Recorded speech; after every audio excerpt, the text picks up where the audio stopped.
Gue Farin Novisia dan selamat datang di Si Konspi.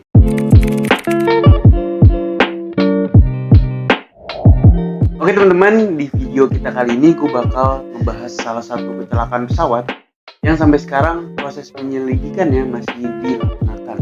Dan bahkan korban-korbannya sampai saat ini masih belum ditemukan. So ini dia kecelakaan pesawat MH370. 7 tahun lalu, tepat pada tanggal 8 Maret tahun 2014, Malaysia Airlines dengan kode penerbangan MH370 terbang dari Bandara Kuala Lumpur, Malaysia menuju Bandara Beijing di Cina. Dioperasikan oleh Malaysia Airlines, pesawat ini mengangkut 12 awak kabin dan 227 penumpang dari 15 negara berbeda. Dan diantaranya adalah warga negara Tiongkok. Jadi sebagian besar penumpangnya adalah warga negara Cina. Pilot yang pada saat itu bertugas adalah Kapten Zahari Ahmad Shah. Pilot senior yang berusia 53 tahun dan memiliki jam terbang cukup lama, yaitu sekitar 18.365 jam. Jadi bisa dibilang beliau ini punya pengalaman yang cukup banyak ya dalam menerbangkan pesawat besar, khususnya pesawat Boeing. Lalu ada co-pilot yang pada saat itu bertugas bernama Tariq Abdul Hamid yang berusia 27 tahun. Dia memiliki jam terbang sebanyak 2.763 jam. Dan bisa dibilang beliau ini masih junior karena dia masih training pada saat menjadi co-pilot di Boeing 777 ini. Dan jabatannya pada saat itu adalah sebagai first officer. Dan gue mau ngasih tau lu kronologi detik-detik hilang kontaknya pesawat MH370. Jadi pesawat ini lepas landas pada pukul 00.42 dan sudah dipastikan aman karena sudah lolos dari pengecekan quality control. Jadi setelah dicek dan dinyatakan aman bahwa pesawat ini siap landas. Dan dijadwalkan tiba di Beijing pada pukul 6.30 pagi waktu setempat. Lalu pada pukul 1.07 pesawat ini menginfokan posisi terakhir, jadi kayak report itulah ke menara ATC menara ATC di Malaysia. Dia report karena sudah mulai masuk ke wilayah Vietnam, report. Tapi setelah 2 menit komunikasi terakhir dengan ATC Kuala Lumpur, transponder dari pesawat ini mati dan tidak bisa terlacak oleh radar di Kuala Lumpur. Begitu juga dengan radar di Ho Chi Minh atau di Vietnam. Setelah hilang kontak dan kata-kata terakhir yang dikeluarkan oleh pilot kalau nggak salah adalah good night Malaysia 370 gitulah istilahnya lah. Setelah hilang kontak, akhirnya tiap pihak itu melakukan penyelidikan dan membuahkan hasil nih. Radar milik militer berhasil melacak keberadaan MH370 sebelum hilang kontak. Jadi disimpulkan bahwa MH370 ini sempat melakukan beberapa kali manuver ke arah kiri, kemudian ke arah barat dan ke selatan, lalu ke arah Samudra Antartika. Jadi itu dia kayak muter ke segitiga gitu, bentuknya segitiga. Dan pihak militer menyimpulkan bahwa MH370 ini terbang tidak sesuai dengan rutenya. Lalu pencarian besar-besaran ini dilakukan dan bahkan bisa dibilang penyelidikan pesawat MH370 ini yang menelan banyak biaya sebesar 141 juta US dollar dalam sejarah penyelidikan kecelakaan. Dan bahkan sampai sekarang kejelasan dari penyelidikan ini itu masih tidak jelas. Dan ketidakjelasan inilah yang menghantarkan beberapa pihak memunculkan asumsi-asumsi tentang konspirasi dari hilangnya pesawat MH370. Apa aja teorinya? Stay tune terus melihat.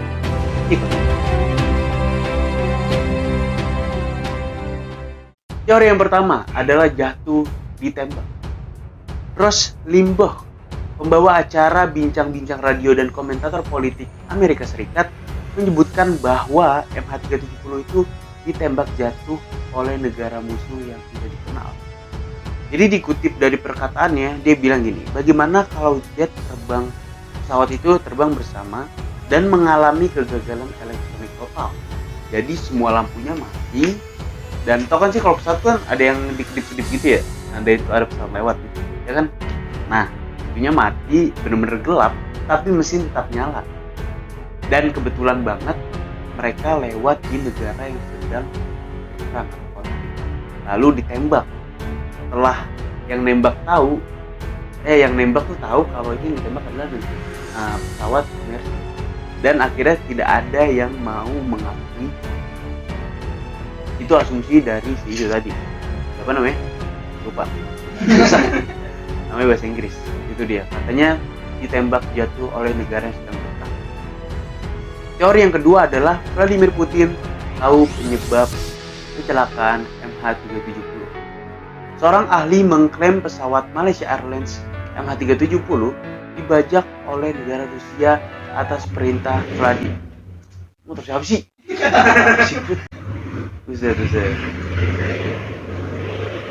Harley bro. Gila. Gaya banget. Lanjut. Jadi seorang ahli ini mengklaim bahwa MH370 itu dibajak Rusia atas perintah Vladimir Putin dan mendaratkannya di tempat rahasia, yaitu di Kazakhstan, katanya gitu. Dilansir dari dailymail.co.uk, Jeff Weiss, seorang penulis sains asal Amerika Serikat,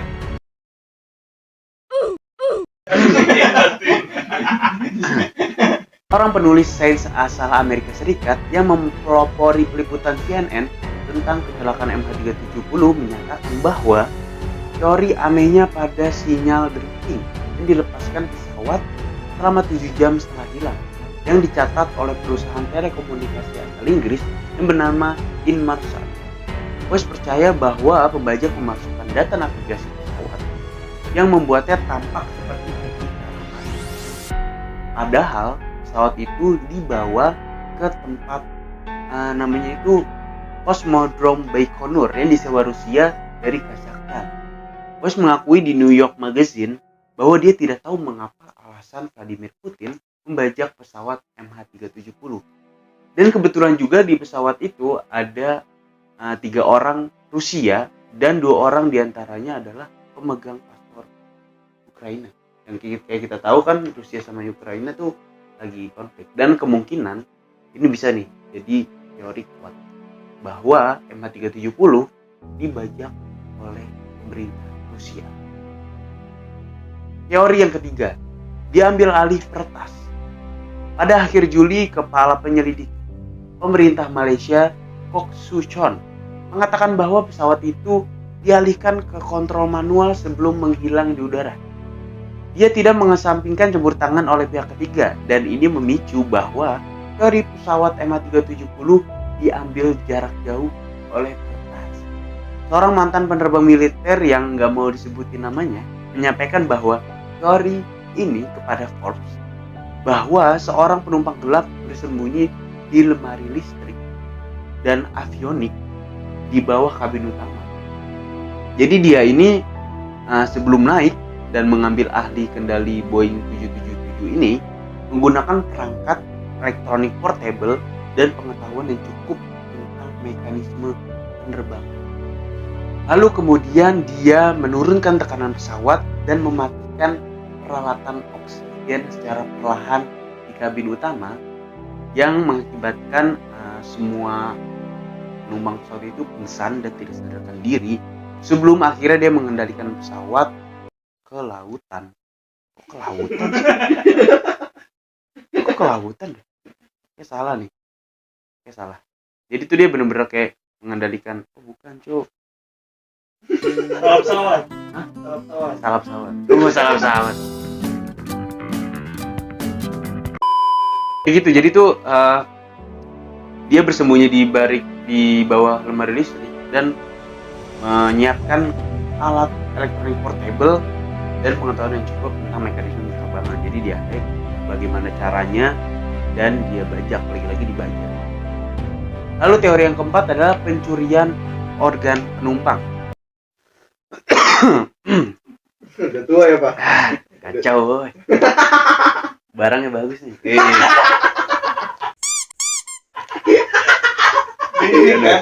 Beng-beng ya bagus. Lalu yang keempat yang tadi adalah pencurian organ penumpang. Mantan eksekutif media Fox, Darlene Liplich Tipton, mengklaim dia memiliki hard drive yang membuktikan bahwa hilangnya pesawat MH370 terkait dengan bisnis gelap perdagangan organ manusia di Cina. Jadi dia beranggapan bahwa ada beberapa kelompok di dalamnya yang terorganisir untuk mencuri organ penumpang secara ilegal. Dilansir dari Daily Star pada tanggal 18 Desember 2014, Tipton itu dipecat setelah pesawat Boeing 777 itu hilang. Mengklaim bahwa hilangnya MH370 ini bisnis perdagangan organ manusia. Jadi itu dia dipecat karena menimbulkan menciptakan teori baru yang menurut beberapa orang nggak masuk. Tapi menurutnya pesawat itu dibajak oleh dokter Cina yang ingin mengambil organ penumpang dan kru pesawat. Dan dia mengklaim pelakunya adalah di salah satu pesawat itu adalah anggota Falun Gong yang merupakan kelompok terlarang yang dilarang oleh pemerintah Cina. Dia juga yakin bahwa pencurian organ ini diyakini atas permintaan orang-orang kaya di Cina. Jadi film-film aja. Berat ya. Dan Tipton juga mengatakan dia memiliki hard drive yang berisikan bukti berupa video dan informasi rinci untuk mendukung klaimnya tersebut. Dan dia mengatakan bahwa dia nggak bakal mengungkapkan sebelum filmnya dirilis. Oh dia jadi tuh katanya sempat buat film dokumenter. Ini jangan-jangan promosi doang dia biar filmnya rame. Bisa jadi sih. Iya sih. Tapi nggak ada yang tahu. Mungkin lu tahu, bisa komen di bawah. Yang kelima adalah pilot bunuh diri. Larry Vance, seorang ahli penerbangan dan mantan penyelidik Dewan Keselamatan Transportasi Kanada, mengatakan pada bulan Mei lalu bahwa ia percaya 100% bahwa MH370 sengaja diterbangkan ke laut oleh salah satu pilot dalam upaya bunuh diri. Jadi informasi yang gue dapat, pilotnya ini sempat disinggung bener-bener kayak depresi karena permasalahan rumah tangganya. Jadi dia dikait-kaitkan dengan depresi stres selama kesehatannya dengan cara menjatuhkan pesawat dan investigator yang menyelidiki MH370 itu juga bilang pilotnya itu yang Zahari Ahmad Shah menurunkan tekanan pesawat yang menyebabkan pingsannya semua penumpang dan tidak mengeluarkan oksigen dirinya nggak sengaja nggak dikeluarin supaya penumpangnya itu meninggal setelah penumpangnya pingsan. Dan setelah penumpangnya pingsan akhirnya dia menabrakkan pesawat MH370.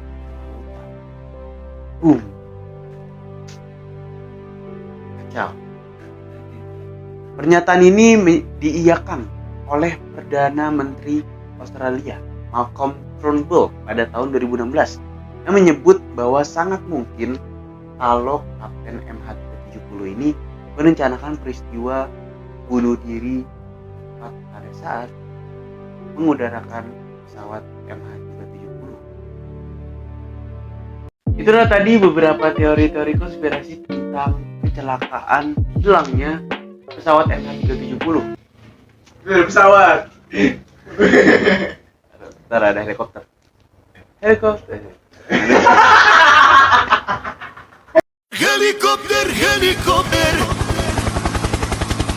Ya itulah tadi yang gue udah bilang, beberapa teori-teori tentang hilangnya pesawat MH370. Dan mungkin di antara kalian yang punya informasi atau teori-teori tambahan bisa banget komentar di bawah di kolom komentar. Dan mungkin kalian juga suka dengan video ini, bisa banget kalian like. Dan jika kalian ingin tahu tentang updatean terbaru dari channel Si Project, kalian bisa subscribe dan nyalakan loncengnya. Dan yang terakhir, kalian harus tetap jaga jarak, pakai masker dan rajin cuci tangan karena COVID belum hilang dari sekitar kita. Oke, gue Vario Nofriza pamit undur diri. Sampai jumpa di video selanjutnya. Dadah.